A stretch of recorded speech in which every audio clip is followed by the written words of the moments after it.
Good evening. I'm calling this meeting to order. The time is precisely 5:34 p.m. in accordance with the Texas Open Meetings Act, Texas Government Code, Chapter 551.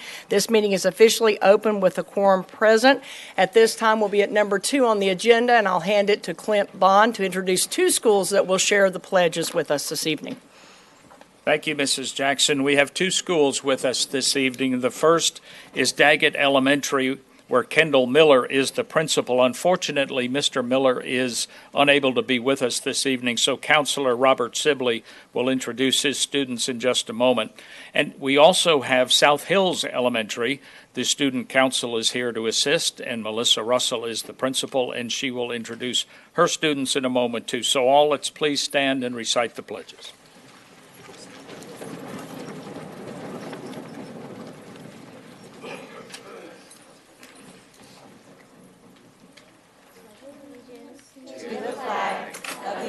States of America, and to the republic for which it stands, one nation, under God, indivisible, with liberty and justice for all. Honor the Texas flag. I pledge allegiance to thee, Texas, one state, under God, one and indivisible.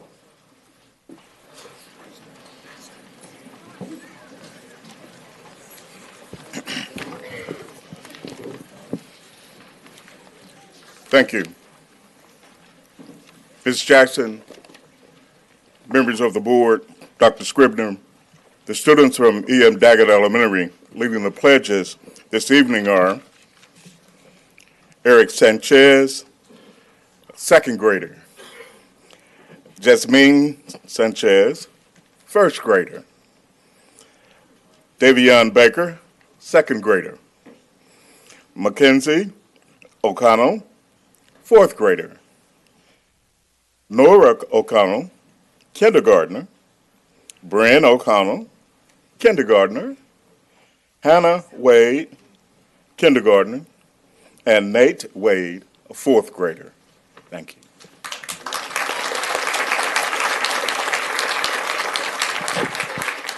Good evening, members of the board. We have one student representing South Hills Elementary. It's Mr. Aiden Davis, a fourth grader at our campus, and thank you for having us.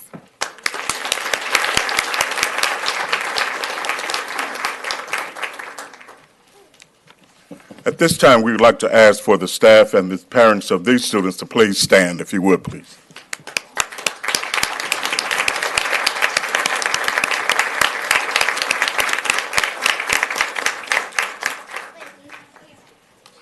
Thanks to each of you for being here tonight. At this time, Clint Bond with the Communications Department will help us with some of the other recognitions we have.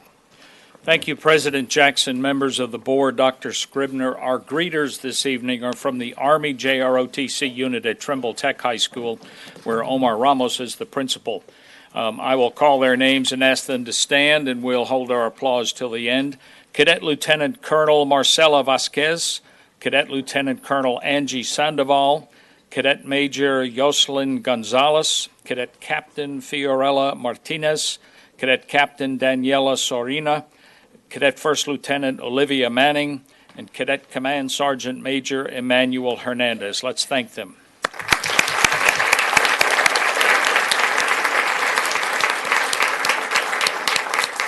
Major Joe Pimentel is the senior Army instructor there. He's assisted by Command Sergeant Major Joe Grimes and Sergeant Major Roel Cortez. Thank you very much, gentlemen.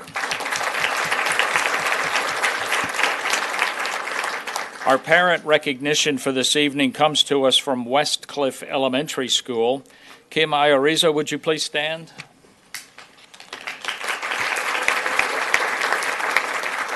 Mrs. Idoriso is the mom of 3 delightful daughters, a wife, and a cardiac sonographer. She has been active in the Westcliff PTA and served as president for 2 of 5 years. As president, her team raised $20,000 used to purchase 2 Chromebook carts, that's about 64 computers, and the IXL program. She also helped establish the first fifth-grade trip, which has now become an annual event to Austin. The Family Communications Department is honored to present Kim Iriso of Westcliff Elementary with a certificate for appreciation for family engagement.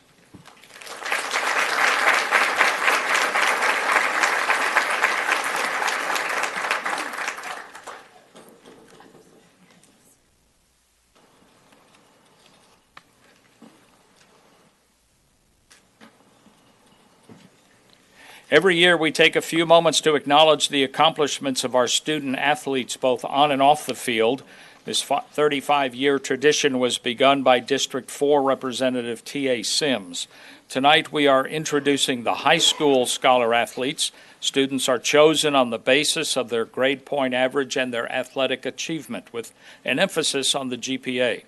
Students, please stand as your name is called. Ladies and gentlemen, it would help if you would just please hold your applause until each school is completed. There are 2 students per school.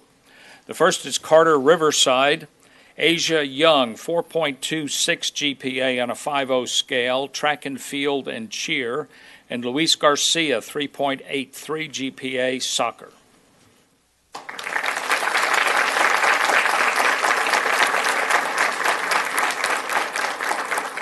Arlington Heights, Libby Curtis, 4.58 on a 5 scale, tennis, and Michael Somerville, 4.24 on a 5 scale, football, track and field, and soccer.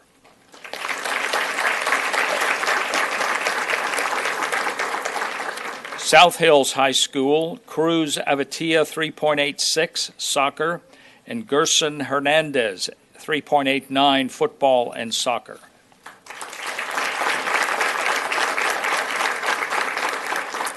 Diamond Hill Jarvis, Leticia Jaimes Demisio, 3.98 GPA soccer, and Joey Flores, 4.23 on a 5 scale, football, basketball, and powerlifting.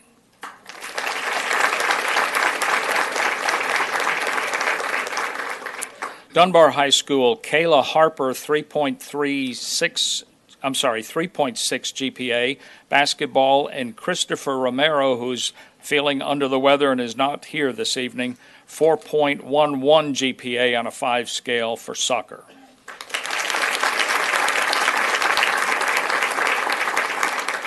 Eastern Hills High School, Philgon Moranga, 3.80 GPA, volleyball, basketball, track and field, and soccer.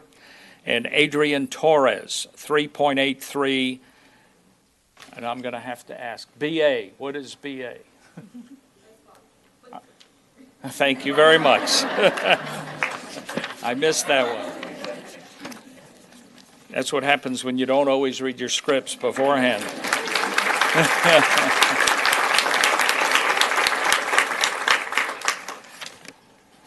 On Northside High School, Janet Mascaro, 4.61 GPA on a 5.0 scale, tennis, and Enrique Ramirez, 4.03 on a 5 scale, cross country and soccer.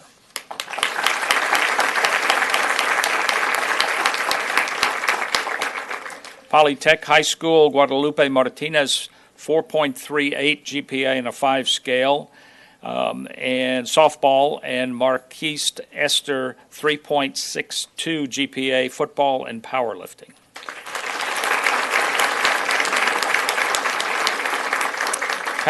Pascal High School, Eileen Yu, 4.74 on a 5 scale, tennis, and Aubrey Morris, 4.67 on a 5 scale, also for BA.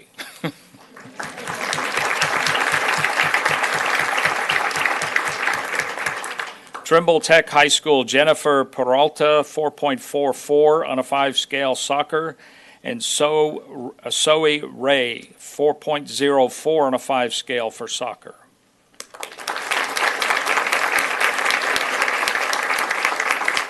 Southwest High School, Margaret Green Wallace, 4.23 on a 5 scale, basketball, and Ari Butterfield, 4.54 on a 5 scale, tennis.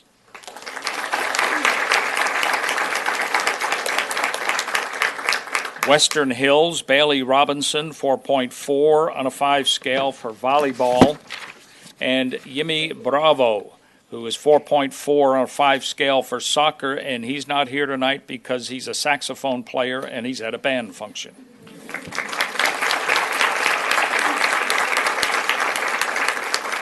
O.D. Wyatt High School, Len Hung, 3.91 tennis. Jason Thomas, 4.40 on a 5 scale football, basketball.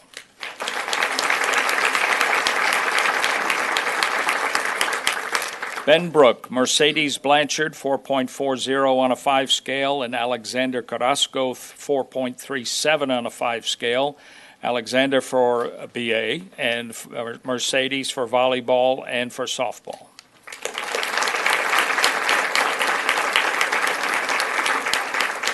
And I'll combine the last two schools. Young Women's Leadership Academy, Jasmine Castaneda, 4.36 on a 5 scale volleyball, and Davian Younger from Young Men's Leadership Academy, 3.34 for basketball.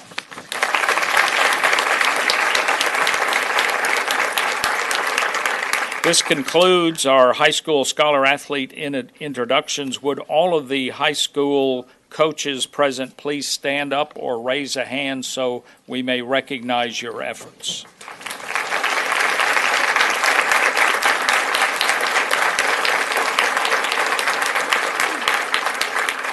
And if you're a family member of one of these high school athletes, would you please stand or wave your hand if you're already standing?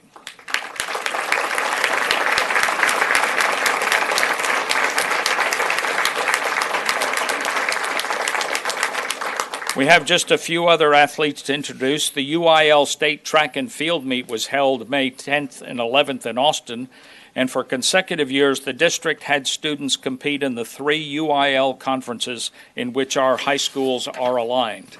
In the 4A division, Dunbar Lady Wildcats 4x200 meter relay won a bronze with a time of 1:41.06. The foursome is comprised of, and students, if you'd stand as I call your name, sophomore Jade Combs, junior Shannon Nix, who also finished 5th in the 200-meter dash, and seniors Denisha Floyd and Janesha Williams.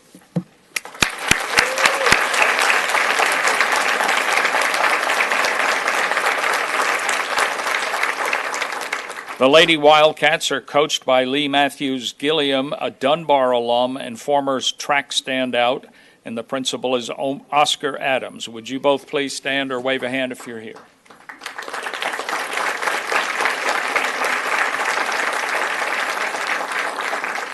In the 5A division, O.D. Wyatt senior Decorian Clark won the silver medal with a long jump of 24 feet 8 inches. Decorian, would you please stand?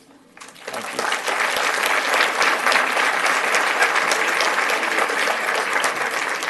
It's worth noting that Decorian is a 4-sport athlete, having competed this school year in football, basketball, baseball, and track and field. He's been recognized in basketball as TABC All-Region Class 5A Region 1. He will continue his athletic career next year at UTSA on a football scholarship, where he plans to also compete in track and field.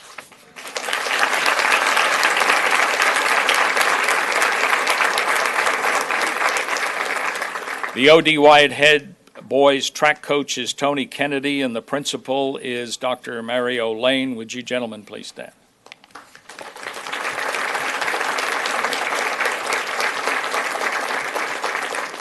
Competing at the 6A level was Trimble Tech sophomore Kenandra Davis, who has been nationally ranked in the top 5 of her 2 events this high school season. Kenandra won a silver medal in the 100-meter dash in 11.60 seconds and finished 4th in the 200-meter dash.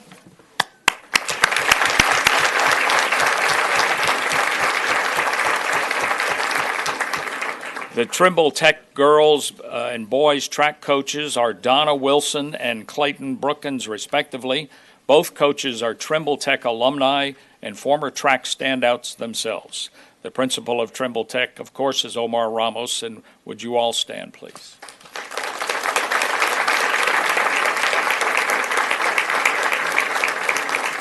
And if you are a family member or here to support one of these track and field medalists, would you please stand or raise a hand?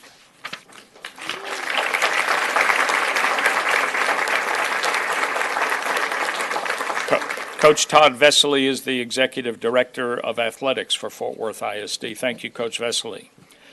Students who received the $2,500 Bobby Bragan scholarships this year include, and students, if you'd stand, please, Amy Jesse from Como Montessori, Justin Walker from McLean Middle School, and Nathaniel Scott from Stripling Middle School.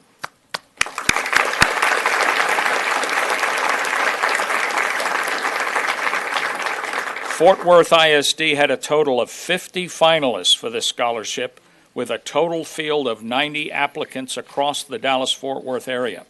Bobby Bragan, former Major League Baseball player, manager, and coach, established the Bobby Bragan Youth Foundation in 1991 as an effort to encourage children to stay in school and pursue their educational and career dreams. The foundation recognizes outstanding 8th grade students each year by awarding the promise of a college scholarship to selected students. Lastly, it's time to formally introduce our District Teachers of the Year finalists and winners. Teachers, as I call your names, would you please stand? First, the Elementary Teacher of the Year is Sharon Gartrell from Charles Nash Elementary, where she teaches kindergarten.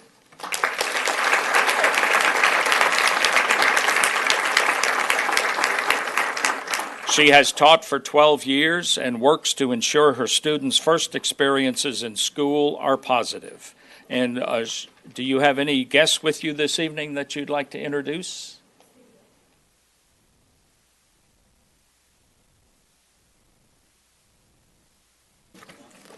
Microphone wasn't on.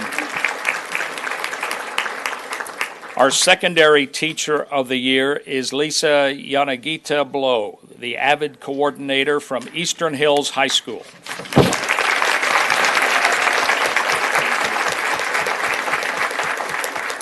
All 13 years of her teaching career have been at Eastern Hills, and she loves helping students take on leadership roles and fine-tune their critical thinking skills. Do you have any guests with you this evening? Yes, I have my principal, Mrs. Smith.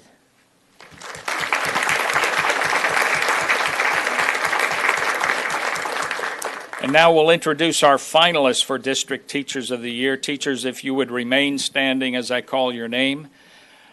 Sarah Milliken from Seminary Hills Park. Kenyelle Carr from I.M. Terrell STEM and VPA. Dalyn Cross from Diamond Hill Jarvis High School. Yvette Mumford from TABS. Andrea Rogers from YWLA. And we have 3 teachers not here this evening, but we will show their photos on the screen. Susan Afflerbach from Western Hills Primary, Kimberly Bennett from Springdale Elementary, Sydney Jones from Worth Heights Elementary. Let's give them a round of applause.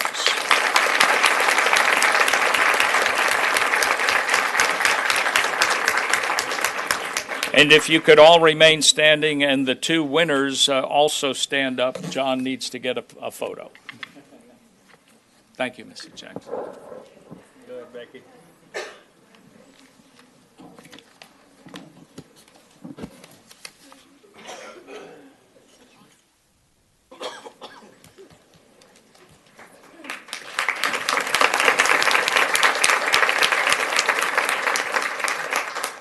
There's one final recognition I'd like to personally announce. I recently received a letter from the Government Finance Officers Association stating that Fort Worth ISD's comprehensive annual financial report for the fiscal year ending 2018 qualifies for that group's Certificate of Achievement for Excellence in Financial Reporting. This also means that an award of financial reporting achievement has been presented to our finance department. Under the leadership of Elsie Shiro, Elsie, please wave at everybody. But don't ask her for money. Under the leadership of Elsie Shiro, we've had much to be proud of regarding the stewardship of taxpayer funds. Elsie, we offer our sincere congratulations to you and your department for a job very well done. Thank you.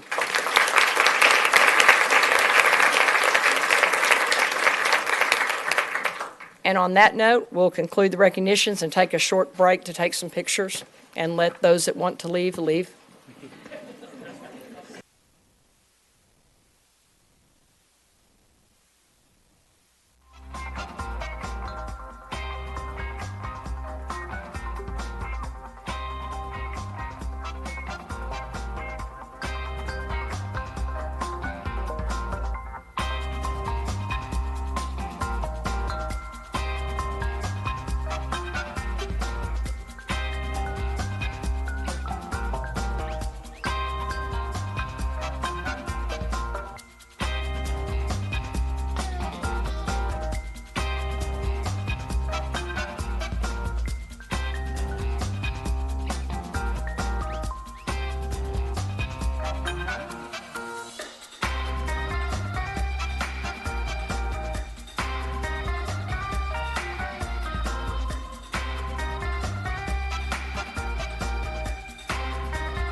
At this time, we'll move on to number 4 on our agenda, which is Lone Star Governance Summer Professional Learning. Dr. Scribner, would you like to say a few words? Thank you very much, President Jackson, members of Fort Worth ISD school community. Our presentation tonight is centered around the premise when adults are learning, students are learning. In this case, we're talking about professional learning during the summer. We use our teacher evaluations, and when they're used properly, they're a communications tool that informs practice and holds all of us accountable for student learning. Tonight we're going to see results from those evaluations and then the professional learning that comes as a result of them at the macro level, timeline in terms of how and when we'll address those areas of need, and an effort to change the way we deliver this learning in order to keep our teachers in the classrooms, not pull them out, so they're connected to our students and minimizing substitutes. With that, I'll turn it over to our Chief Academic Officer, Charlie Carroll. Thank you, Dr. Scribner. President Jackson, members of the board, there are going to be 3 of us that are a part of the presentation this evening. Dr. Sheree Washington and Dr. Raul Pena will be presenting with me this evening, but also seated up here is David Sines, who is the Senior Innovation Officer, who will be available for questions at the end, and the Executive Director of Professional Learning and Instructional Services, Dr. Leslie Lewis, who is on my right. So to get us started this evening, I wanted to put the mission of the district up in front of you, preparing all students for success in college, career, and community leadership. It's a commitment that we hold very seriously, but believe that it begins with having high-quality teachers who emerge from a district that engages them in a way that is facilitative of their success so that they can drive success with our students. And you've seen over the course of the last couple of years, we've come before you with presentations having to do with the board goals that are listed in front of you. Early literacy, middle years math, and college and career readiness. And we've used various measures, whether it's Achieve 3000, Lexile levels, whether it is STAR scores, however we presented it, they revolve around these 3 issues because, like you saw with middle years math last week, we can identify the areas where we have difficulty and target our professional learning to those areas. We have made progress. In 2014, we started with 104 campuses that were acceptable, which is 81% of our district. And by 2018, we've moved to 117, which is 92% of the campuses in the district that fall into the upper category. But there's still a great deal of work to be done. And as much as we believe that one of the most critical levers in improving school is improving the knowledge and skills of educators, as this quote was taken from Learning Forward, we were missing a link in trying to get that work done. And when we took on the T-TEST teacher appraisal model, which is a coaching and process model for looking at our instruction in the district, we had an opportunity, given our student data and given where we were with teacher professional learning, to make a real difference in how we implemented. And so we're going to take a few slides in here for the leadership chiefs to talk about how that appraisal instrument has affected us moving forward as a district academically and identifying areas of need and what we're doing to address them. So this Dr. Sheree Washington will take it from here. Good evening, Board, President Jackson, Dr. Scribner, board members. The Texas Evaluation and Support System, or what we call T-TEST, is a system that our district currently uses to evaluate teachers. T-TEST has 4 domains and 16 dimensions. Teachers can be rated as distinguished, accomplished, proficient, developing, or improvement needed. There are 5,684 Fort Worth ISD teachers.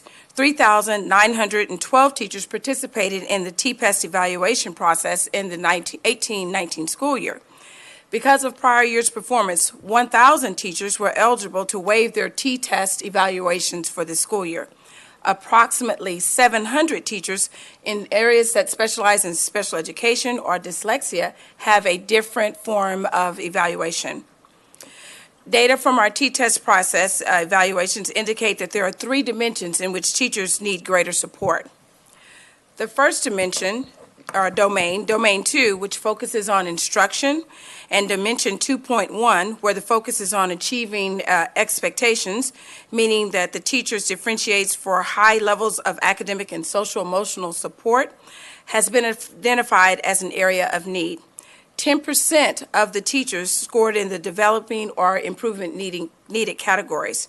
The goal of T-TEST is to move all teachers towards the distinguished level. The next area, which focuses on classroom environment, routines, procedures in Dimensions 3.1, the learning environment, was also identified as an area of need, with 10% of our teachers rated as developing or needing improvement. Finally, also in Domain 3, Dimension 3.2, managing student behavior, 12% of our teachers are rated as developing or improvement needed.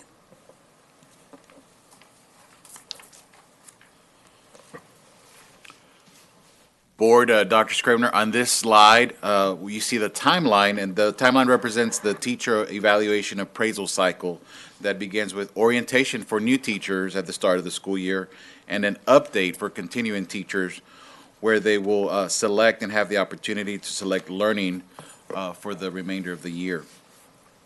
As the cycle progresses, there are opportunities for teachers to participate in any professional learning that supports their T-TEST professional goals. At the end of the year, which is where we are now, appraisers and teachers are in the process of completing the year's professional learning plan and develop a professional learning plan together for the upcoming year based on the teacher need and the campus goals.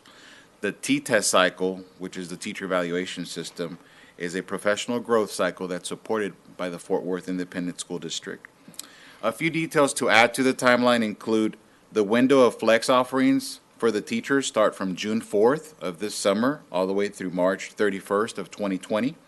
Flex credit is awarded for off-contract hours on Saturdays for professional learning, and the teachers will be provided with monthly canvassing for the completion of their credits, as this is very important to ensure that teachers participate in the learning and that there is no loss of pay in their June paycheck. On this next slide, I introduce you to Eduphoria. That's our electronic professional learning management system that we use to progress monitor and provide the teachers with these offerings. T-TEST appraisers and teachers select the professional learning, again, based on their areas of professional growth, and utilize the system to select and identify their areas for learning. So, for example, you have the content up there as an example in the area 3.1, as Dr. Washington shared, is classroom management course. A teacher would go in there and select the course. Teachers provided with a brief description of the course and self-select that part as part of their professional learning for the summer. So it allows them to customize and personalize their learning through the conversation that occurred with the administrator at the campus and the teacher. Thank you, Dr. Pena. So when we got to this point in our development, we realized we had several strands coming together as a district that provided us with some opportunities. And the first of those, given, it's kind of an odd way to look at it, but student performance data was actually an opportunity for us. We could look in target areas where we knew that we needed to make significant progress and where we were fully capable of producing better scores by sharpening the sword a bit in other areas. And with T-TEST and with a more coordinated approach and looking at our opportunities with professional learning as a spectrum across the district, recognizing that we have a wide variety of campuses in the district with a wide variety of learning challenges. And the needs at one campus may be very different than the needs at another campus, and trying to put together a system with teacher appraisal, goal setting based on student results and achievement was something that we could actually achieve by working through our calendar and taking advantage of a bill passed by the legislature in the 84th legislature, House Bill 2610.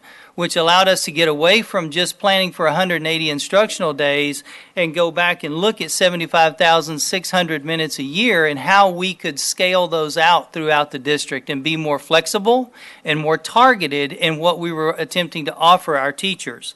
And that culminated over in the far, on my right, blue box in the 1920 school year, where we had a calendar that's adopted by the Board of Trustees that incorporated flex days where we would be able to achieve some of that targeted instructional collaborative growth that happens between principals and teachers at each campus based on their own local needs.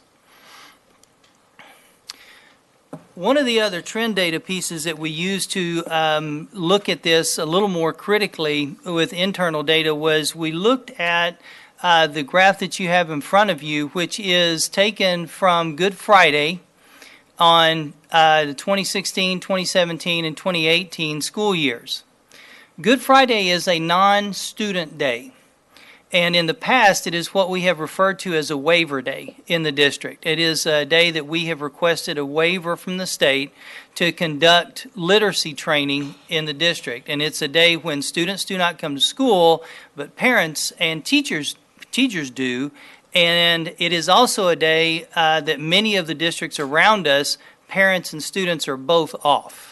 And so our teachers come in and they go to sites, individual campuses by grade level or subject area, where they go through professional learning at those sites.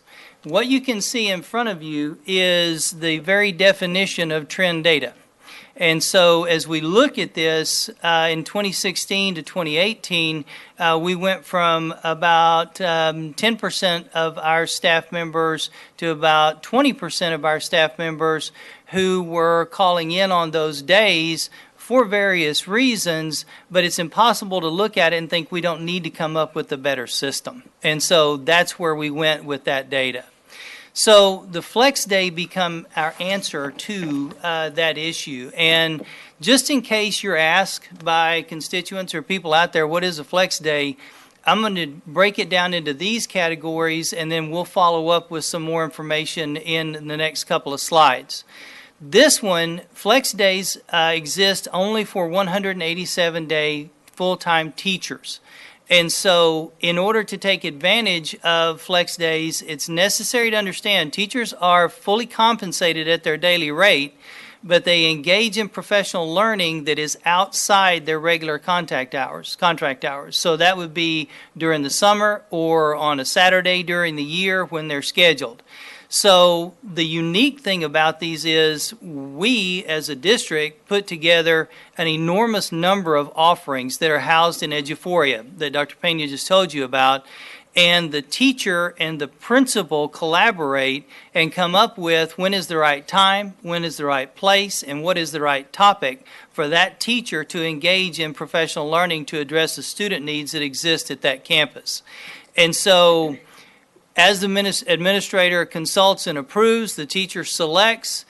There allows within that system for the possibility of differentiated and personalized learning for teachers at every one of our campuses, which we have not really enjoyed before. So the dates that these are to be earned are posted up there in that little gold box between June the 4th and March the 31st of 2020. So when we were designing our sessions, how did we know what exactly teacher voice sounded like? I was fortunate to work with a group of very talented professionals to hold and host some academic convenings. And there were 3 of them. One of them was for elementary teachers and principals. Another one was for secondary teachers, principals, and instructional leaders. And the third that we housed was a very, very unique group of people, which are the Fort Worth ISD teaching chairs. These are teachers who are identified on an annual basis for their absolute excellence in teaching and developing students across the district in every discipline and at every level. And so they were a fantastic group to meet with. And what we got from those 3 groups initially was some trend data that pushed us in a direction that teachers do not want kind of a one-hit wonder. I don't want to come to something and then I don't not hear about it again. I want to see strands. I want to develop myself over the course of 3 or 4 sessions or 5 sessions, and I want things that are not required. I want things that are going to make me actually better outside what the district requires. And when we met with the DIRC committee, the council, very much those same desires were echoed. And so we got our trend data and then moved in and started working on the development of sessions. Sorry. So when we look at the potential impact of what we have already planned, I think one of the most significant ones, as we look at the implementation of flex days, is if we do this to the degree that we can, and we have a significant number of teachers who take advantage of flex days during the summer in particular, we have the potential to gain back 2,175 minutes of instructional time for each student in the district. It's a week's worth of instructional time, because if we do this the right way, it should minimize the degree to which we need to engage in pullouts for teachers over the course of the year, which has some ramifications in some other areas as well. But just from the perspective of academic achievement and student learning, that's a very encouraging number and a great reason to go in this direction. Right now, in Eduphoria, if you were to log in and pull it up, you could see there are over 6,000 hours worth of sessions that are in there now, where teachers can go in and log into the system and schedule into sessions where they can earn their flex day hours and go into the 1920 school year already set up, so that they don't have to miss an inordinate number of school days doing professional learning. They will be completed when they come in. That's been a huge task for us, but it's also very, very rewarding to see the interest our instructional staff has in engaging with us in those hours. One of the other kind of side benefits of this is that we've also been able, through the calendar that you all passed, the 1920 calendar, to go in and, if we're able to maximize these flex days, tell each one of our teachers that at least once a month, outside weekends, you're going to have a sanity day. There's going to be a day in there where you have a day that constitutes time off for our teachers.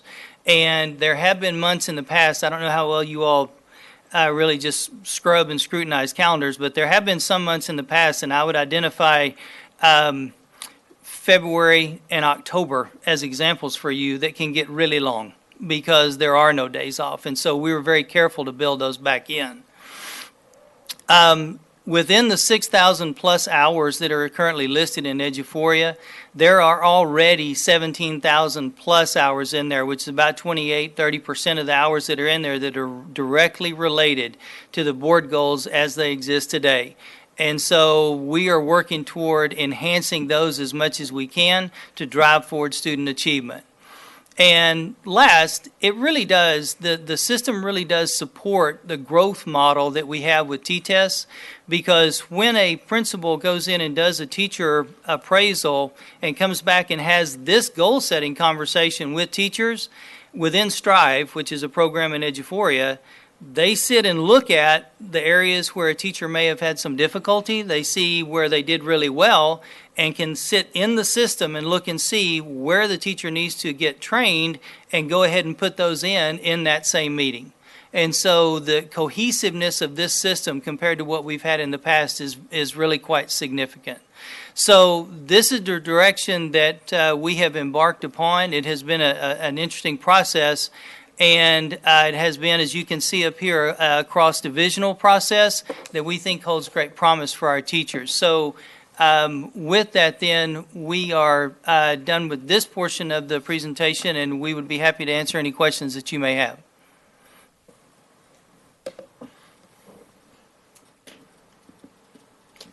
Trustee Dar? Thank you. Sure. Thank you for that presentation. I am passionate about writing instruction, and Nancy Atwell is an author who speaks a lot about writing instruction. And 3 things that she says that every writer needs is time, ownership, and response. And I would say that it also applies to professional development. Me too. You're giving them time with the flex days, and so that's good. You're giving them ownership by allowing them the opportunity to choose what sessions that they are attending, and they're more likely to learn when they're choosing where they're going because they have that ownership. And then there's the response piece. So I'm wondering what, after they attend their training, is there any follow-up that's put in place? Am I jumping ahead? If I am, let me know. But so that we know that, because professional development is only as good as it is if it makes it into the classroom. Mm-hmm. Because you can go to a great workshop and you can be really energized, and then you can go back into the classroom and forget to implement what it was that was taught. So what's the follow-up piece? Or is there a follow-up piece in place in order to make sure that it's being implemented with fidelity and integrity? Let me answer. I'll give you two answers on my end, and then Dr. Lewis may want to jump in with an extension of that. From my end, one of the things that the organizing group for this does very well, which is the PLIS group, is they go ahead and follow up with each person who attends a professional learning session with closing a feedback loop. And so they get feedback immediately on the quality of the session, its applicability, all of those things that we care about. Do you see yourself doing this tomorrow kind of questions? And the vast majority of the time our data is very good from those, but it's helpful because it helps us see where we can improve the process in the future.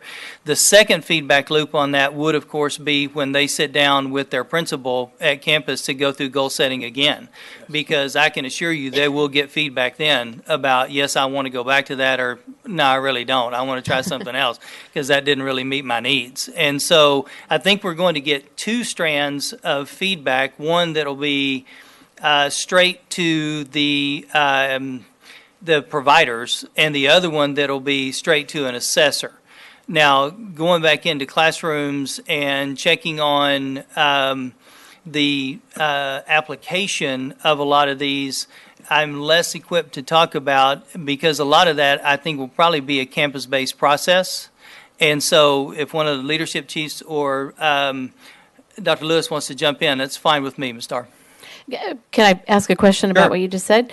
The feedback that you're receiving, is that oral feedback? Are they filling out a survey? Are the participants, is the survey anonymous? How is the feedback being The one that gathered? we send out is an electronic survey, yes. Okay, and do you get a good response from teachers? Is it required for them to get their certificate, or is it?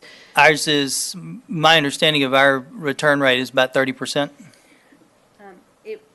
It depends on when it's done. We try to do them in close proximity to the time that the professional learning is being delivered, so we can get some really accurate, real-time feedback. So it's not contingent on them getting a certificate, because we want to know both informally and formally what their experience has been. So to answer your question, if I may go back, we do have some of our sessions that are like application series, so it's more chunked. The learning is more spaced for teachers, and particularly for our new teachers. They can attend series of applications of learning so that they can go back and apply and practice and then come back for more learning versus trying to learn everything in one day. Mm-hmm. That we do have application series as well as standalone offerings. And how many hours of PD are they expected to get between, what was it, June 4th and March 31st? 30. 30 hours. Mm-hmm. Okay. 5 days. 5 days. Thank you. Yes, ma'am. Trustee Evans? Thank y'all. I might have missed this part. Is this the first year it's being implemented, this T-test, T-test is in its third year? Yes. here in Fort Worth ISD? Yes. Okay. And are these different classes online or in person, or is it a combo? We have focused very strongly on in-person at the moment, because that is where we think we get the biggest bang for our buck. All right. Thanks. Well, guys, thanks for a great presentation. And if I could ask one question, could you just clearly define, T-tests began 3 years ago, and the reason that we have T-tests for the new Because the trustees? state did away with the former appraisal system. Exactly. But the point being that it's a state mandate. There is an option to come up with your own, as Dallas ISD has done, and we went with the state model, yes. Okay. Thank you so Yes. much. Thank you all. At this time, we'll hear public comment. Let me remind you that because of restrictions by the Texas Open Meetings Act, board members may not engage in a verbal exchange about a subject that has not been posted. We will listen and take notes, but the board is prohibited from responding to any inquiries made during a board meeting on any topic not posted on the agenda. However, the board may reply with 1, a statement of specific factual information given in response to the inquiry, 2, recitation of existing policy in response to the inquiry, or 3, direct the person to visit with staff about the issue. While the board listens to concerns of a general nature and issues of common and individual concern, the board will not hear complaints about specific individual employees or public officers during the public comment session. Speakers shall refrain from mentioning names of individual employees or public officers during their comments. Any employee, parent, or other member of the public is asked to comply with the appropriate grievance policy to have a complaint heard pursuant to the applicable board policy. In accordance with board policy BED, local speakers have a 3-minute time limit, and we ask that you please observe this rule. Our first speaker is Mr. Blanco Davis.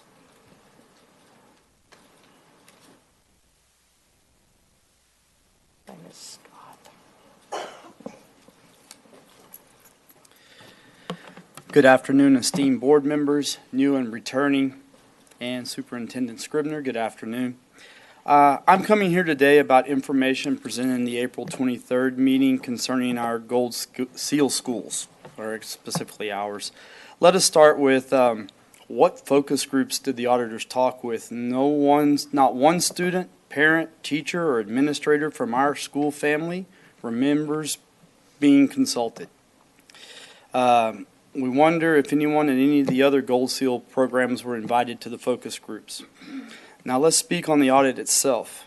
Public education, Fort Worth ISD specifically, is the only place I know of for winning a National NCUSP award for closing the achievement gap, and students receiving congressional awards for work done in 2 months that others had a year to complete, earns you the reward of an audit and possible cuts in funding for educational programs.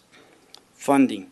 It's interesting that it was implied Gold Seal programs cost too much. The national high per student cost is $20,000 per student, and the low is $7,000 according to CNBC, Govern, and other sites. The national average cost per student is $11,792. Fort Worth gets national recognition from its Gold Seal programs for a less than average cost. That's a deal to me. Should we remember the old saying, you get what you pay for? You buy a used car for $8,000 when you could have paid $11,000 for a new one, you should expect problems. If our students in the Gold Seal program with an open lottery for any student who wants to attend can be successful with average support, what could our comprehensive high schools do with matching funds? I'm just a lowly teacher and probably don't fully realize the monetary issues to the highest level, but it shocked me that a vibrant city like Fort Worth is barely above the national low for what it spends per student. I understand that Fort Worth ISD is trying to save $4 million. Here's a thought. Instead of disrupting the educational product for hundreds of overachieving and goal-oriented students whose futures can enhance our world, why don't we optimize efficiency by looking at moving 30 or 40 overstaffed positions at central administration back to the classroom to lower student-teacher numbers and increase success? No extra money, just optimized redistribution of resources. We are supposed to be a family that looks out for and supports the goal of student success. I'm still asking that central administration join the rest of the family as well and put itself on the climate survey and put its customer service to the test. With that, I bid you adios, but do not fear, I will return. I understand there's some questions about why teachers retire quickly and students are moving to charter school. Thank you. Mr. Blanco Davis. Brandy Pace. And next will be John Henson. Good evening, board members. Welcome, new board members. I'm here to talk really briefly about Fort Worth ISD's racial and ethnic policy work. I want to start by saying I'm very proud of Fort Worth ISD. There's a comprehensive racial and ethnic equity policy There are partnerships in place, there are strong initiatives, and as a parent, due to recent events, I've learned just how many board members are supportive of racial and ethnic equality in our district. I wanted to talk about a program. You all know My Brother's Keeper, which is in district high schools. There was talk through the Racial and Equity Committee about having piloted elementary schools. My children attend Daggett Montessori in Fort Worth ISD. We love the school, but it is very clear that we have some equity issues. My children are Black like me, and we represent about 7% of the school population. We piloted My Brother's Keeper this year, and it was the first time in my kids' district education that they had anything that focused and centralized people who looked anything like them. My son would come home before that and he would say that he noticed that Black people weren't very heavily featured in curriculum, or they were doing bad stuff.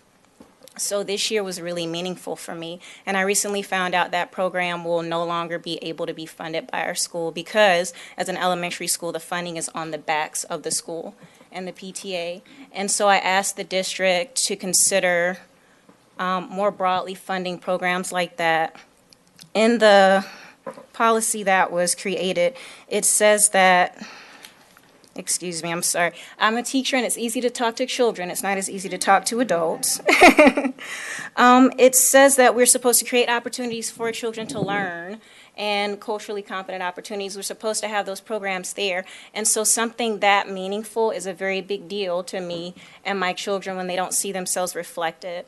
The second point I wanted to talk about was just general training. The policy says that the board is supposed to be leaders in these initiatives.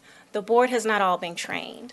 I'm asking all of the board members to please take part in the most basic equity training so that you can speak the same language. I've recently learned that even in talking about the most simple parts of our communication protocol, everyone can't talk about it. So imagine a principal and administrators at a school who aren't even trained on what the teachers are supposed to be doing. You guys set the tone for what we're supposed to be showing for our kids, and funding things more broadly and making sure everyone is trained is a huge deal. I've really struggled. I'm Black. My children are Black. We can't take it off when we go home, and we just don't have any more time for people to sit and wait. This is an underpinning of a lot of issues that we have. That report was, I'm very grateful for the training you're providing, and it was excellent. When we talk about T-test and the problems, this is underneath all of that. We just don't have any more time. So please, everyone engage. I'm so happy with what I've seen so far. Thank you. Thank you. John Henson.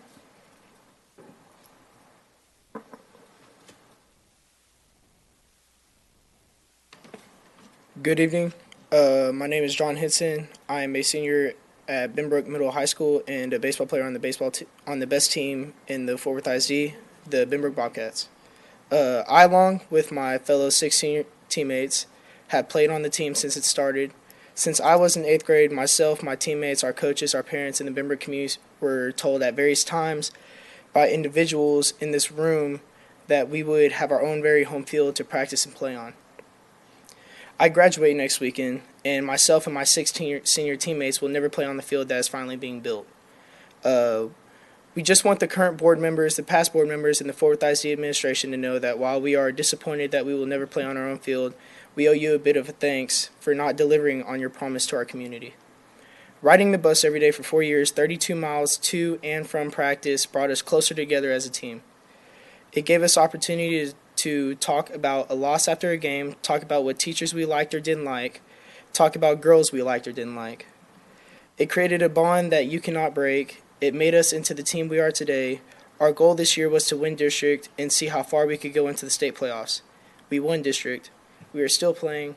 Whether we play one more week or in the state championship, we are a team, and the memories that we are making will live on for the rest of our lives. We play for one another and for the love of the game. Maybe some of you sitting here tonight can make the 64-mile drive to Rockwall tomorrow or Thursday and support one of your teams. 64 miles may seem far, but it's not as bad as you think. That's 2 days of driving to and from practice for us. Again, thank you for your time. I have a baseball that I would like to give to Mr. Scribner. Thank you very much. Good luck to you. Thank you. Thank you, and good luck tomorrow and the next game. Yes, ma'am. We're going to be positive. Mike Randall, and I believe Rosemary Randall.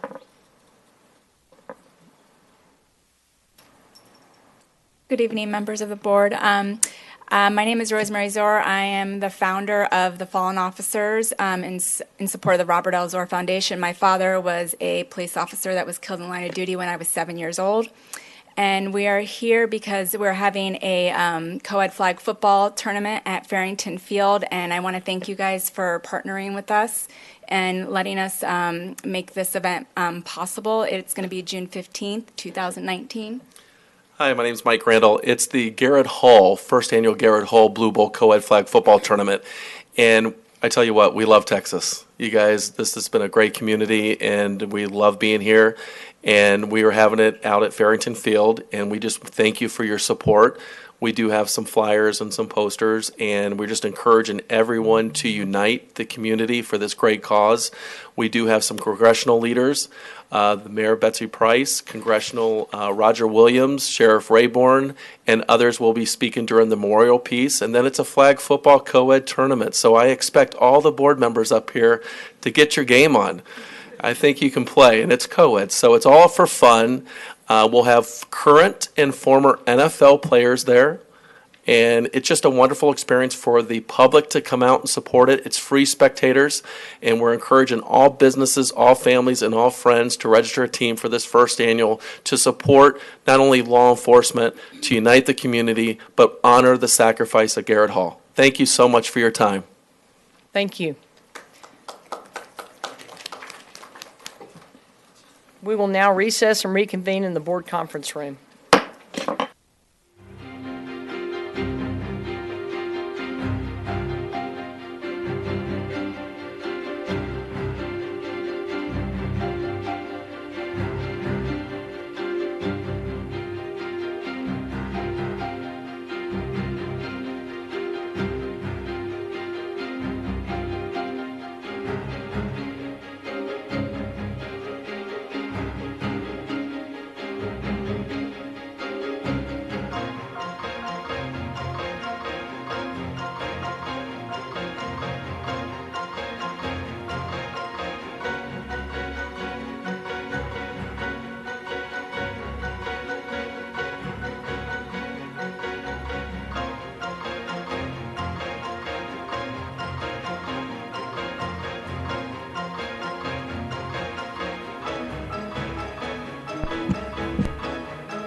In accordance with the Open Meetings Law, the board opened the meeting at 5:34 PM in the boardroom with a quorum present, recessed open session in the boardroom, and is now reconvened at 6:55 PM in open session in this board conference room with a quorum present. As board president, I am making the following statement in accordance with Board Policy BBFA Local. This is a reminder to each board member of the legal conflict of interest requirements and disclosure requirements you may have for matters under consideration on the agenda for this meeting.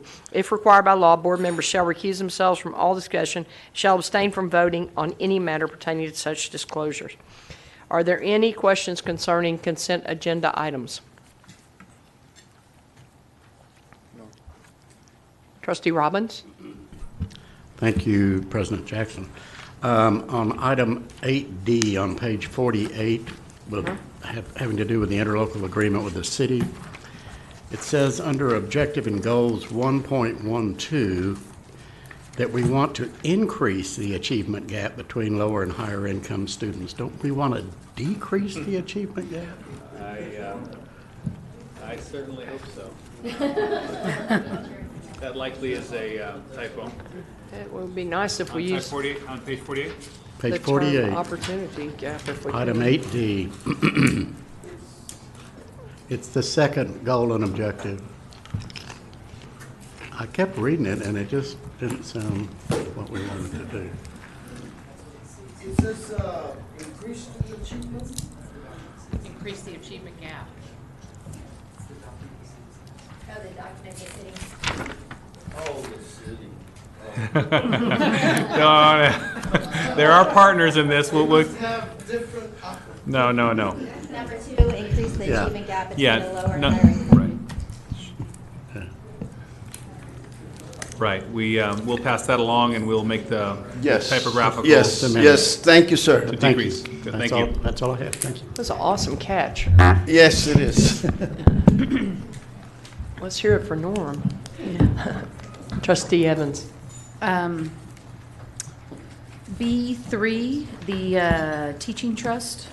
I have a question about the funding source. You know, there were just a bunch of numbers there. What are those? That funding, what is that funding source? Page 32. So the funding source for our teaching trust contract is through our Transformation Zone grant that we are awarded by TEA. And this is the 1920 school year would be the final year of the grant, so that are grant funds, not general funds. Okay. And this 1.3 million, is it a yearly cost? That is for this cost, and then we would renegotiate for next year if we want to continue and sustain going into a year 2 or year 3 with teaching trusts. But we are already in discussions on how we can really sustain that model within district and working with teaching trust, curriculum and instruction and leadership, and how we could keep the model in place, but maybe not have to do it at such a cost to the district, whether it's grant funds or general. And y'all kind of address this outside, talking about the professional development and minimizing teachers being out of the classroom. Specifically in relation to Teachers Trust, that is a complaint that I've heard from teachers on more than one campus. And I guess because it is such an intensive program, it takes them out. So it is a very intense model that they use, but it's also research-based. It's the model that we put in place for our leadership academies that we did see the double-digit gains. Mr. Carroll and Dr. Sines and Dr. Pena and Dr. Washington, we have been working with Teaching Trust to see if we can get them to work with our Flex Day calendars. It was kind of late working with their coaches and their training dates and ours. So we're hoping to kind of alleviate some of the pullouts in the future if we continue with them.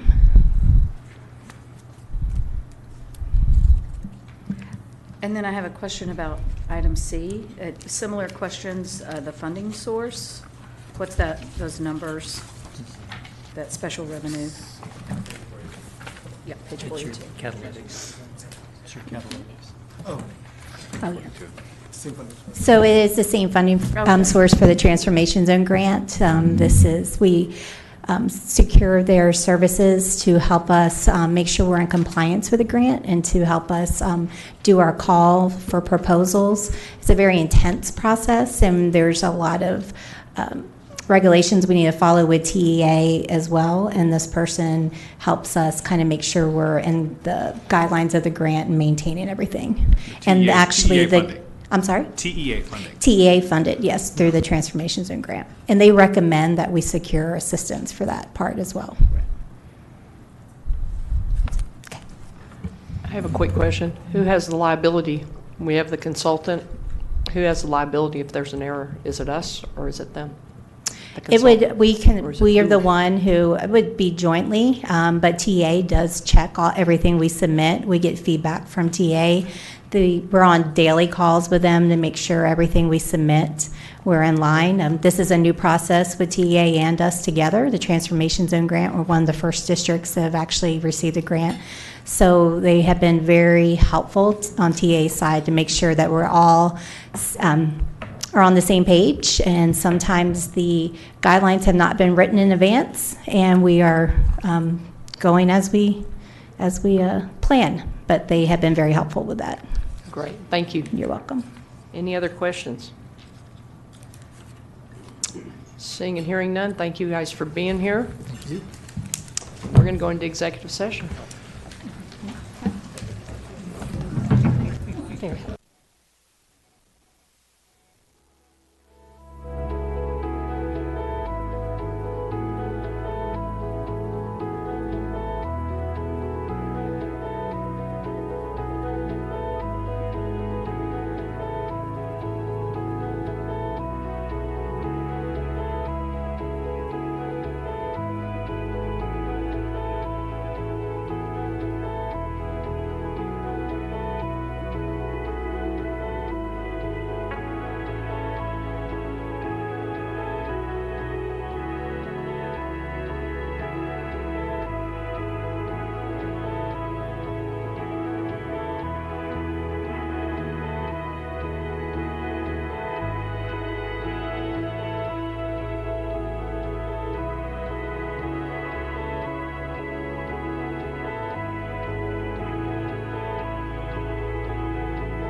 like the best person in this whole school. We talk about wood. Helping me learn. I think success is a long-term process, and I think it's lots of little baby steps to get there. You celebrate every day where you're at, then visualize where you want them to go. I consider everybody in our classrooms my kids. What we work on in our classroom is getting everyone to believe not only they are special, but everyone else is special. I want to give them the confidence to know that they can do it.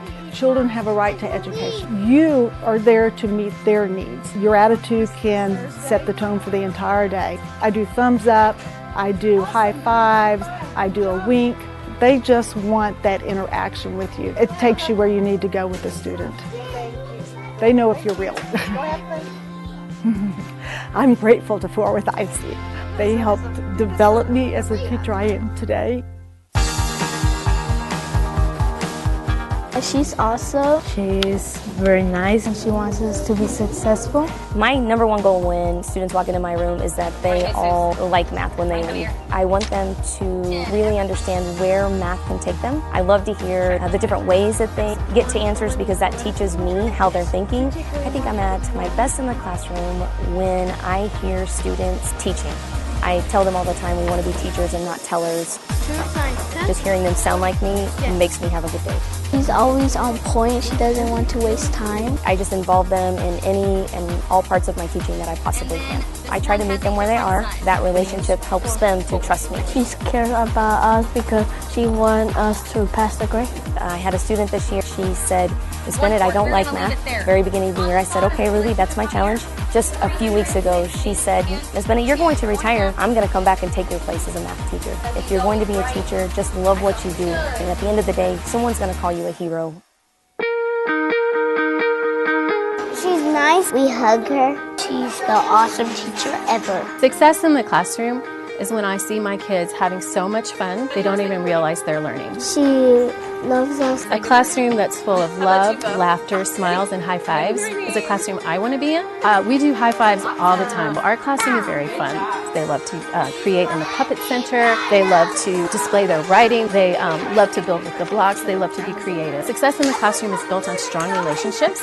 A teacher should create a safe, consistent, fair, and inviting learning environment so that all students can succeed. They know I'm passionate because I move my hands so much. And I give them engaging activities that they in turn get excited about. We want them to know that school is a place that is safe for them and that their teachers love them. Teaching is very rewarding. You'll work so hard every day because you're going to realize the profound privilege that parents have given you by allowing you to take care of their child day in and day out.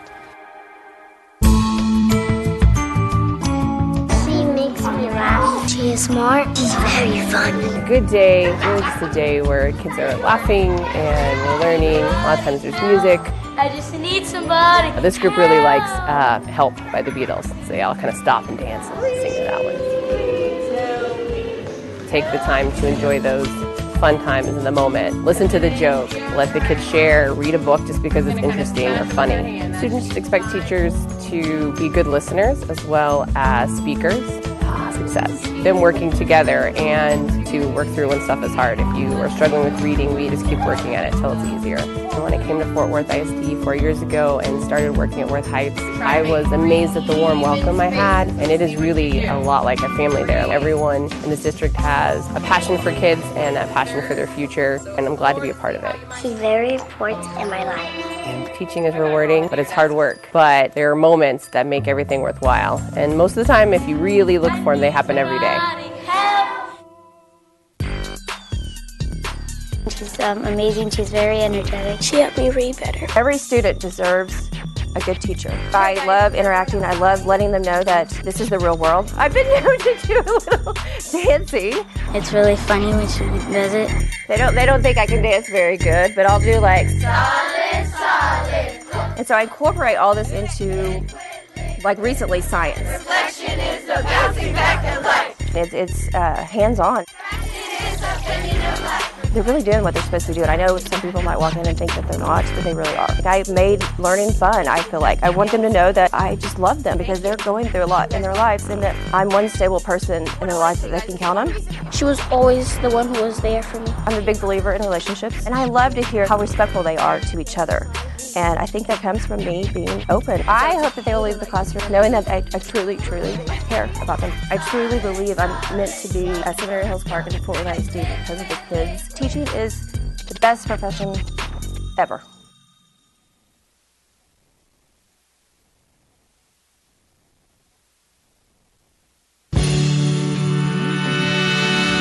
Miss Carr is great. She's like one of my favorites. She makes an effort to work with us. She'll make like jokes that sometimes they aren't like really funny. There's not a secret behind solving math problems, But it's funny because they aren't funny. Success in the classroom for me is when my students are not only having fun, but they're engaged in whatever they're doing. They know that it is truly a learning environment. They have those moments where they actually get excited and they get passionate about the content. You making us actually get up and walk around helps to get brain working. There's more than one way to get to the solution of a problem, and I think that allows them to be great problem solvers. Sometimes it's just a matter of confidence. It's not a matter of ability. To hear the conversations and how they have taken ownership of their learning, in my opinion, is truly amazing. They make my job a lot easier. I really facilitate the learning in class, which is really what I want the environment to be.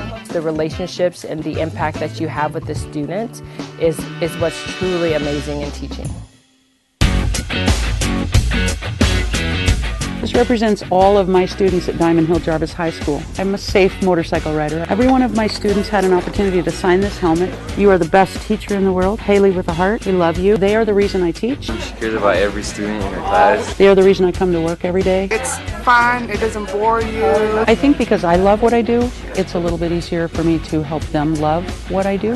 She's honestly everything you could ask for. Success is not just a number on a paper, but rather the process of completing a task that's challenging. She does all the extra work to prepare us. Although the data is important, the person behind that data is far more important. I try really hard to talk one-on-one with the kids and figure out who they are and what they need. I hope they walk out knowing that they are better human beings, not just in the classroom, but in our community. It's not an easy job. If you don't love kids, please don't do it. If you're a really good teacher, it's 24/7 because you will worry about them, you will care about them. I love where I'm at and I love what I do. So I love my campus, I love my kids, I love my community. It's home. Such an excellent teacher. She's my go-to person at the school. She's not just a teacher, she's a mentor. She knows so much. I got into Fort Worth ISD as fast as I could, and not did I just want to teach, but I wanted to teach at TABS. Success in the classroom is whenever we have a lab day, because that's really engaging and giving them the skills that they need to have to be career and college ready. That's really awesome that they can have this experience as a high school student. My students that have already graduated and have come back have said that the skills that they've learned in our lab have helped them to excel in their college labs. Students should expect their teachers to be knowledgeable in the classroom, but also to help them accomplish their life goals. You just have to listen to what they're saying. Students really come alive and they really want to work harder for you if they know that you're there for them. Teaching is not 8 to 3. That is not teaching. Parents are actually letting you mentor their child. What a great honor that is. She's one of my favorite teachers. All of us enjoy spending time with her. And she's just an enjoyable person. I'm really lucky because every day is a good day in my classroom. I'm having a good day when I've listened to my students and I've learned something from them. I celebrate what they like. I celebrate the things they love. I ask for their input on what are we going to do. Kids like to be able to tell you what they want to learn and then have you teach it to them. A wonderful art teacher, but slightly quirky at times. I do make art fun, so I want them to leave art feeling good about themselves. Teaching is hard. The great thing about teaching is that it matters. The hard thing about teaching is it matters every single moment. You really have to focus on the kid in front of you. You teach one child, but that child touches a whole world, and so your impact is not just on that child, your impact is on the world that that child moves through. Every child who leaves my room believes that I care about them and that I'm invested in their growth as a human being and as an artist. She's amazing. She's really an amazing person to have in your life. I consider her my second mother. Probably the best teacher at the school. I know I'm having a great day when I see smiles on my students, especially when they walk into class. As soon as you step in her classroom, it's a whole different thing. It's a whole different vibe. I know I'm having a good day when I see those light bulb moments. It's like, oh yeah, a student finally understanding something. Success looks like me as a teacher being able to take a step back and allowing the students to really take ownership of their learning. Students should expect their teachers to set them up for success and be able to take on that challenge. I'm definitely able to make learning fun. Whatever they want to do, I want them to believe in themselves. I belong in Fort Worth ISD because of my students. The ones that I've had, the ones that I have, and the ones that I'm going to have. Teaching is not a 8:15 to 3:40 job. You are going to think about your students all the time. I know I belong in Fort Worth ISD because it's home.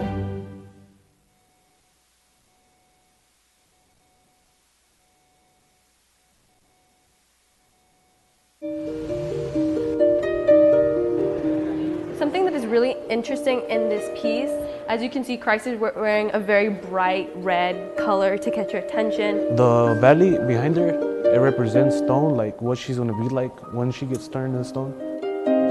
Global Gallery Night is a partnership with Kimball Art Museum. It gives Fort Worth ISD language students the opportunity to really immerse themselves in the art that represents the culture that they are studying. It was really fun going around to see the different presentations from different cultures from all around. Costó mucho trabajo para poder explicar mis ideas, gracias a que tuve que entrenarme en casa para poder explicar mis ideas de una manera apropiada. Usually do sculptures with smiling people. The teeth really caught my attention because they're like, if you can see closely, they're not like close together, they have like little gaps. What we hope is that this experience allows students to continue their study in art, to really develop their love for wanting to learn and explore and really dive deep into other cultures so that they do develop a new perspective of exactly what other cultures experience. He was set to sacrifice his daughter. Achilles draws for his sword, but he gives him a look as if like, put it down.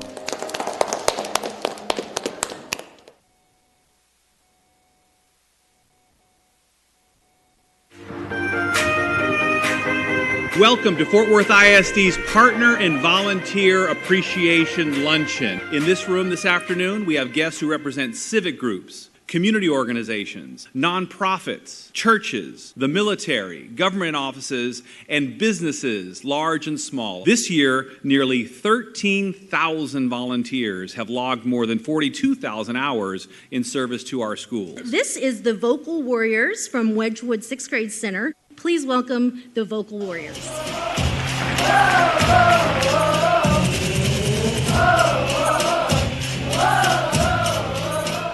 Benefits have been tremendous. We have students who look forward to that time with their partners. We've seen them become more vocal, just better leaders in our community. And I always tell my students that reading is the most important thing they can do to be successful in school.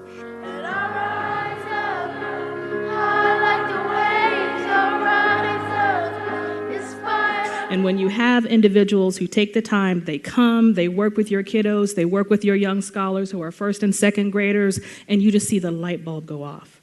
Teach a child to read, give a child a chance. Maybe you would like to join us in doing just that.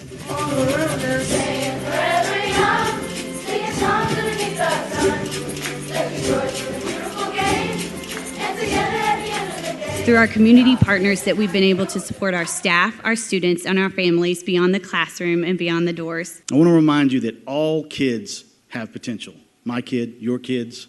It's giving them pathways and options to fulfill that potential. We hope you enjoyed your time today, that you leave, as I am leaving, inspired and energized by the future that awaits us.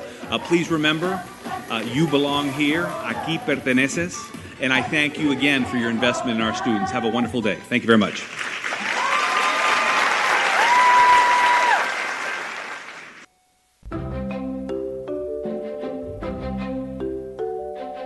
Coming May 25th, a time clock system to serve you better. Yes, you. Every Fort Worth ISD employee will use the upgraded Kronos time management system in some way. Whether you're an exempt employee, those who do not clock in and do not earn overtime, or a non-exempt employee who punches in and out and is eligible for overtime. Or, in the case of most teachers, exempt but work extra duty.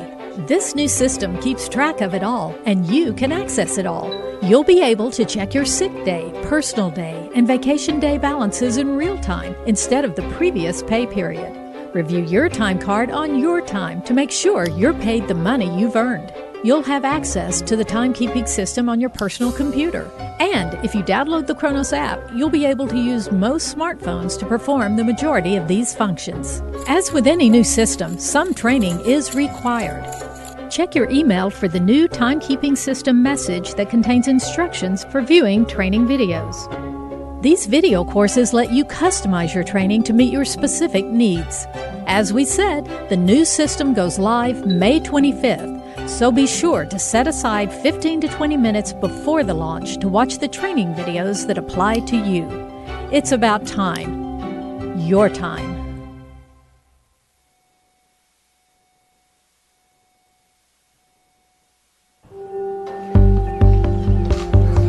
I think when they walk in and they see what they have done in the room, that they'll be extremely excited about it. Today we're taking this Western Hills classroom and transforming it into a Lockheed Martin Skunk Works advanced laboratory. The future is in the STEM areas, and Lockheed Martin's a great company and a great example of that. Their workforce is in our classrooms today. They're taking a 2D model that they've worked over the weeks and turning it into a 3D model of an aircraft that they could use to support a humanitarian crisis. The materials are wood dowels, they have aluminum foil, they have clay, and then they have some wire.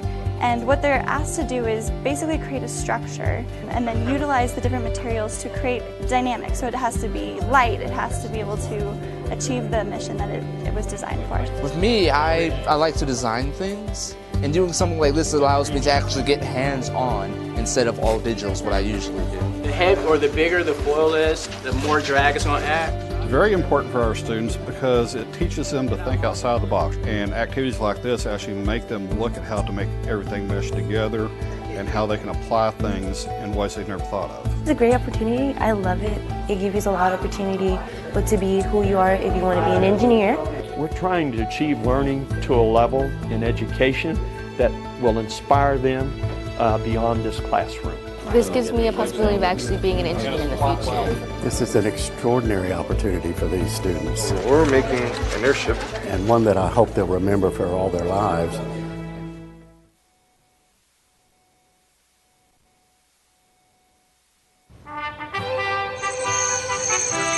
Tonight we are here to honor each of the 10 finalists and name the 2019 District Teachers of the Year for elementary and secondary schools. We salute you for your efforts inside and outside the classroom to be the highest quality teachers. Your daily interactions communicate to all students that they belong in your classroom and in our community. The best teachers that I had knew me, and they spoke into that. They cultivated it. They helped me along to meet some of the goals, and that's exactly what you guys do, and that's why you are here. We honor you because you have taken responsibility for our future. You perform the greatest acts of love in your classrooms each day by shaping a person for the rest of his or her life. How much fun was it to see those giraffes out there? What a beautiful setting. We're just here to support the leadership of the district, to acknowledge the strong contributions of the teachers here tonight. Your power is within your voice. It's within your position. No one can take that from you. And at this time, we would like to announce our Elementary Teacher of the Year. Congratulations to Sharon Gartrell.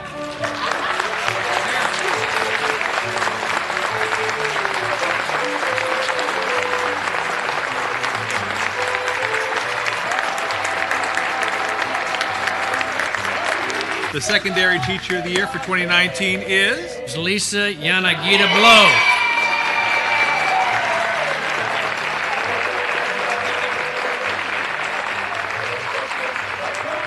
Tonight, we honor our teachers and we congratulate each and every one of you.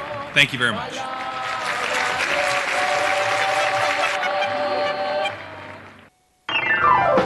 Want to register as many children as you can for pre-K and kindergarten?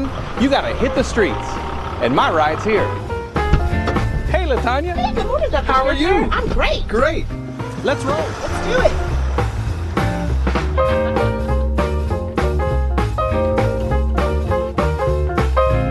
We're out to meet our parents where they are. In community centers, literacy fairs, even grocery stores, and of course, our elementary schools. A lot of our elementary schools. That's right. Dr. Scribner, welcome to Waverly Park. Thank you very much. We're going to go meet with some of your parents. We are ready for you. Our parents are amazing. They hold so much information and they say so many great things with them. I always tell them, tell me something that you love about Waverly Park and something that you want me to change. And that's why this school is doing so well, because you listen, and then you learn, and then you lead. A community-wide movement. Listening is a crucial skill for leaders of all kinds of organizations, leaders of companies, and leaders of classrooms. It's good customer service, and it builds relationships. We recently went out and passed out flyers for our prospective parents meetings. We noticed that as those parents that had received the flyers and were showing up at school, they felt as if they already knew us. How are you? This year, Listen, Learn, Then Lead is the foundation of our campaign to get 4-year-olds registered for pre-K and kinder in Fort Worth ISD. The campaign includes a social media blitz, ads on bus benches, billboards, radio and TV, all telling our families, your child belongs here. Does that sound good? But another key component is two-way conversations with parents, because we learn as much from them as they learn from us. Okay. A great example is our recent Saturday pre-K kinder registration and literacy fair. Amid the one-on-one registration, the free immunizations, the fun and games, we asked parents some questions, including how they would rate the day's event. Having real people to talk to who knew the answers that we needed was very helpful. In fact, we're now holding ourselves accountable for parent engagement by measuring our interactions. We're logging a lot of miles and opening more channels of communications, all while crisscrossing the city in our bookmobile. District staff gets to know families, and they get to know us as we register their children and hand out books. That same bookmobile brought us to Waverly Park this day for a follow-up parent focus group. Nice to see you. Thank you, everyone, for being here. Not only for being here today, but for being part of the conversation back in January. Gracias por compartir sus ideas con nosotros hoy también en enero. In that January meeting, parents asked for more pre-K classrooms. They told us the classrooms would fill up once word was out that more space was available. We learned from you and made some decisions. So we took that message back to the administration building, and there are 4 additional classrooms for the 2019-20 school year. And we spread the good news. We had flyers in our neighborhood that were passed out, so we knew about it. Just as parents predicted, applications streamed in, far outpacing the number received this time last year. That's the essential element. Let's all keep listening, learning, and leading. Hey, LaTanya, I'm glad you're at the wheel. I don't know if I could park this thing. Yeah, it's challenging. This would be great to tailgate. Take me home, LaTanya. Okay.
accordance with the open meetings law, the board opened the meeting at 5:34 p.m. in the boardroom with a quorum present, recessed and reconvened, open session in the board conference room, adjourned regular session, convened executive session, adjourned executive session, and now reconvened open session at 7:41 p.m. in the boardroom with a quorum present. Moving to number 12, which is to accept our consent agenda. Do I have a motion accepting the consent agenda items? Moved by Trustee Paz, seconded by Trustee Luebanos. Any discussion? Seeing and hearing none, we will move to voting as soon as the screen catches up.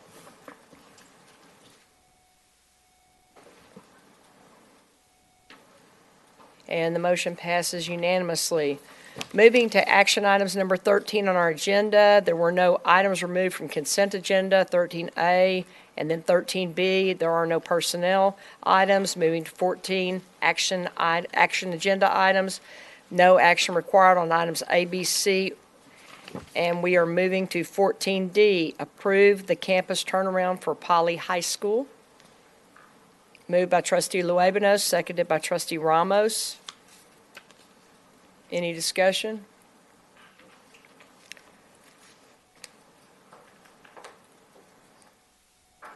Please move to voting. Oh, I'm sorry. CJ? Dr. Washington earlier yesterday, and I appreciate the turnaround plan and its approach to. It talks about having culturally relevant literature materials for those students there. I've heard it talked about how the campuses have like 3 buckets: culture, curriculum, and what's the third bucket? Am I missing? In terms of. So they have culture, curriculum, and then they're under the curriculum. There's 2 areas of the math and the reading, and then the leadership capacity, building leadership capacity, and that's for both the campus and the student leadership. Okay, and the professional development for the teachers, will that include racially relevant pedagogy for those teachers, since this is a majority minority campus? Yeah, so one of the things is they're partnering with Scholastic with the social emotional component, and they are being intentional about choosing books and novels to ensure that it is reflective of the ethnicity of the school in the background. And then they are a part of our district-wide process with Ms. Breed in our PEG and our equity initiative. Thank you. Thank you. Please move to voting. And the motion passes unanimously. 14E, approve amendments to performance contract with Texas Wesleyan University to operate and manage select Fort Worth ISD campuses. Do I have a motion?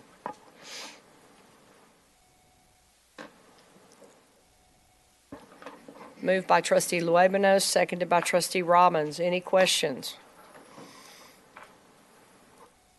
Seeing and hearing none, please move to voting as soon as we can. And the motion passes unanimously. 14F, approve second reading revision to board policy CAA local, EIC local, FEA local, FFF local, FFI local, FNCE local, and GKC local. Do I have a motion? Moved by Trustee Evans, seconded by Trustee Paz. Any discussion? Seeing and hearing none, please move to voting.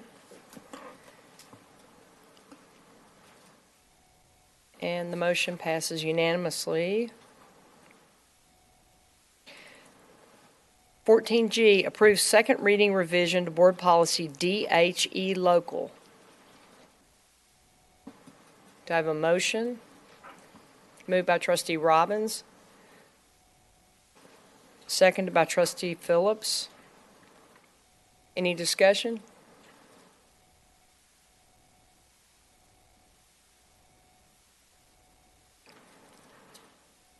Please move to voting.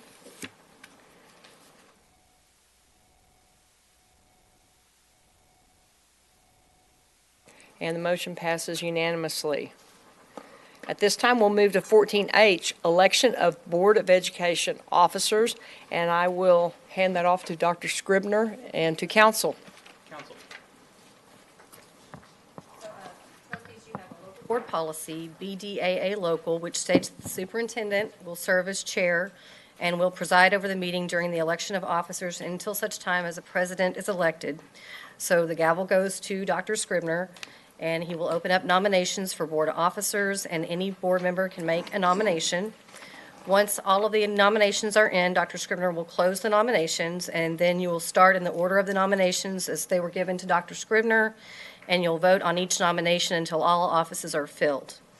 You'll have the opportunity for discussion before voting on each one. And if a board president is elected before all offices are filled, the gavel will go to the newly elected board president to preside over the remainder of the meeting and the election of remaining officers.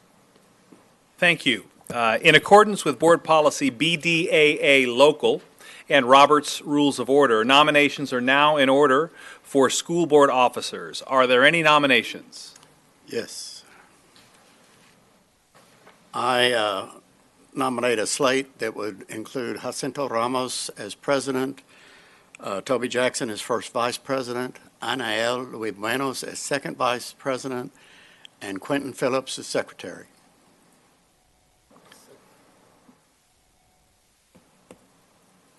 Seconded by Trustee Luébanos. Seconded by Trustee Luébanos. Well, So the motion then is made by Trustee Norman Robbins that Jacinto Ramos be nominated as president, that Toby Jackson as first vice president, that Anael Luébanos as second vice president, and Quentin Phillips as secretary.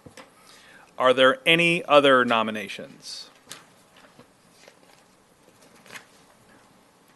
Are there any other nominations? If not, then nominations are closed, and we will now move to voting on the first nomination. The first nomination, again, was made by Trustee Norman Robbins, seconded by Anael Luébanos. Jacinto Ramos as president, Toby Jackson as first vice president, Anael Luébanos second vice president, and Quentin Phillips to serve as secretary. Let's move to voting. And the motion passes unanimously. Congratulations, officers.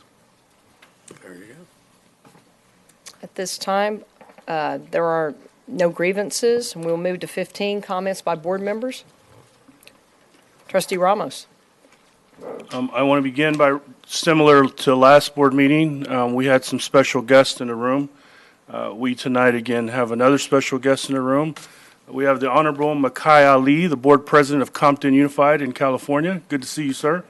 Welcome.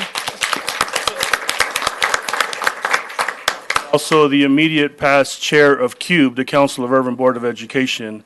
I won't go into the rest of his titles because he's got plenty of them, but good to see you, Chairman Ali. Thank you. Any other comments? I'd just like to say it's been a pleasure and an honor to serve as president. I want to thank the board. I want to also thank all of our staff. You know, we have staff that is the best in the business, and if our board unifies totally with within the next year, with the energy that you all have going, with these 3 new trustees, sky is the limit. Congratulations to the slate, and congratulations to you, Trustee Ramos. And if you would you gavel us out?